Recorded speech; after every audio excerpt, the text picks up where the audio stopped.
was springtime on the island of Sodor. The sun was shining and the birds were singing. All the engines loved this time of year. Emily thought the island had never looked more beautiful. But that night, there was a big and blustery storm. High winds swept across the island. Trees were blown down. A water tower fell over. And the roof blew right off Farmer McColl's barn. Emily was very pleased to be safe and warm in her cozy shed. She could hear the wind outside.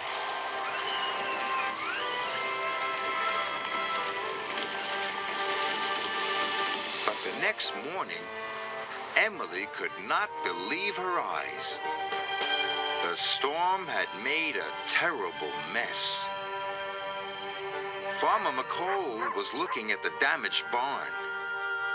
The baby calves will be cold at night. I must fix the roof right away. But Farmer McColl didn't have any timber for the roof. So he telephoned Sir Topham Hatt. Sir Topham Hatt came to see Emily. The storm blew the roof off Farmer McColl's barn, he said. You must take him some timber so it can be fixed. Yes, sir, said Emily. Emily steamed over to the timber yards.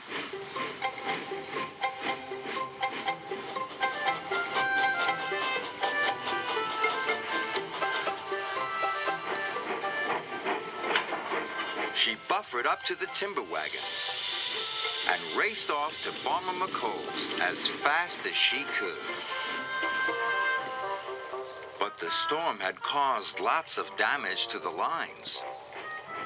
Workmen and trucks were clearing branches and rocks from the tracks. Emily wanted to go quickly, but she couldn't go at all. Bother, said Emily crossly. Trevor and the workmen were trying to move the tree, but moving it was taking a long time. Hurry up, Emily puffed impatiently. You must work harder. And she blew her whistle. Trevor was working as hard as he could. At last, he pulled the tree off the track. But Emily didn't say thank you to Trevor. All she said was, about time.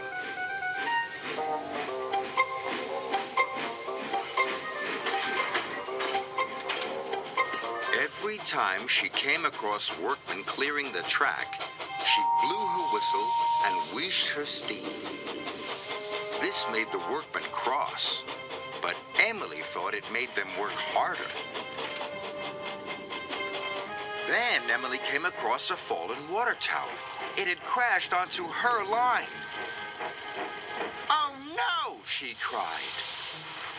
Elizabeth was helping the workmen push the tower off the track. The tower was very heavy. Emily decided to boss Elizabeth too. Hurry up, she wheezed, and she blew her whistle as loud as she could. Not if you ask like that, sniffed Elizabeth crossly. I've got an urgent delivery, said Emily.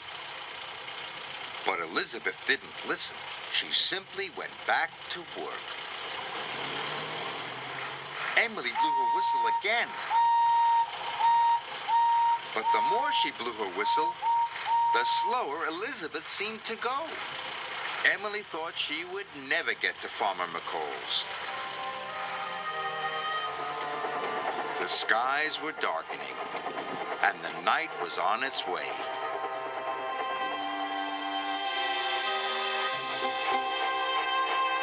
Thomas arrived bringing more supplies. Hello, Thomas tooted. Emily complained about Elizabeth. She won't do a thing I tell her. That's because you're a big bossy boiler, laughed Thomas. You should try asking nicely for a change. Emily didn't like. didn't like being called a bossy boiler, and she didn't want to ask nicely. But it would be nighttime soon, and the baby calves still didn't have a roof over their heads. So Emily took a deep breath. "I'm sorry I was rude, but can you help me get this timber to Farmer McColl's? Please, it's to help the baby calves." Elizabeth smiled. "Why, certainly," she puffed. "I'll get your track cleared in no time."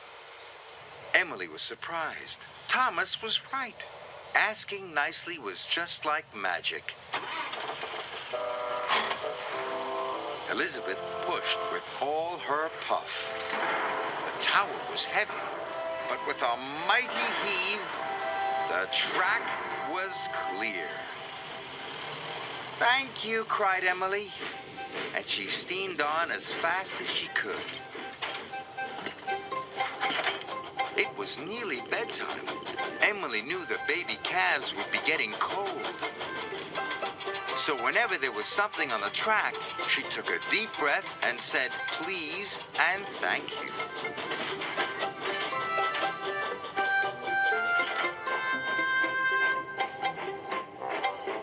At last, Emily arrived at Farmer McColl's, and the timber was quickly unloaded.